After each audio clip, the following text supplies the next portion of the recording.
নমস্কার বন্ধুরা, রান্নাঘর থেকে আবার একটা রেসিপি নিয়ে চলে এলাম। আজকে বানাবো সাবুর বড়া। তার জন্য দেখুন এখানে এক বাটি সাবু ভিজিয়ে রেখেছি। এবার একটা বড় বোলের মধ্যে সাবুটা নিয়ে নেব।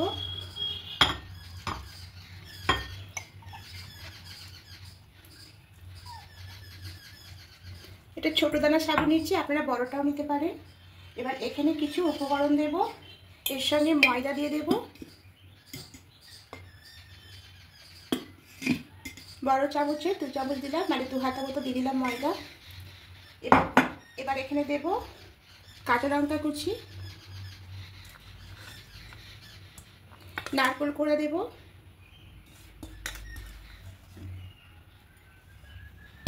ভাজা মশলা দেব,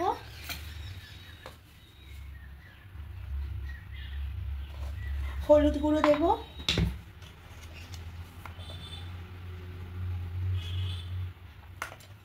স্বাদ মতো লবণ দেব। এটা খুব ভালো করে এগুলো প্রথমে মিশিয়ে নেব।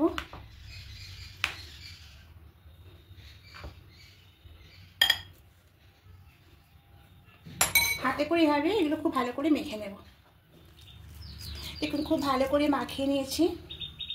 তেল দিয়েছি, দেখুন তেলটা গরম হয়ে গেছে। এবার বড়াগুলো এক একে দেব।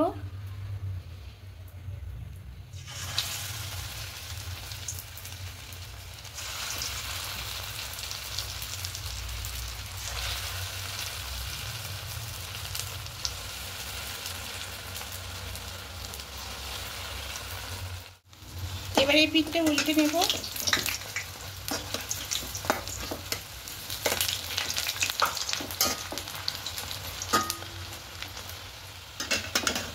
দেখুন এগুলো একটু কড়া করে ভাজা হয়ে গেছে।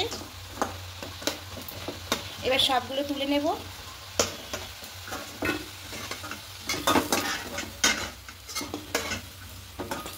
এবার আবার বাকিটা দিয়ে দেব।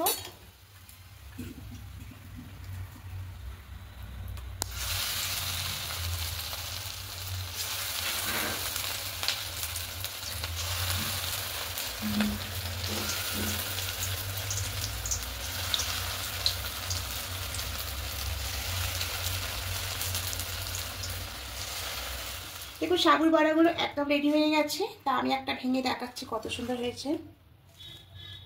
এই দেখুন বন্ধুরা, এটা আপনি উপবাসের দিনে করতে পারেন, এটা খেতে খুব ভালো লাগে। আর এর সঙ্গে মোমো চাটনি বানিয়েছি টমেটো দিয়ে। দেখুন একবার বানিয়ে দেখবেন বন্ধুরা, খেতে খুব সুন্দর লাগে। আর উপবাসের দিনে এভাবে বানিয়ে খাবেন, আশা করি আপনাদের ভালোই লাগবে। আর ভালো লাগলে অবশ্যই কমেন্টে জানাবেন। আর নতুন বন্ধুরা সাবস্ক্রাইব করে পাশে থাকবেন। আমি আরও নতুন নতুন রেসিপি আপনাদের সামনে নিয়ে আসবো।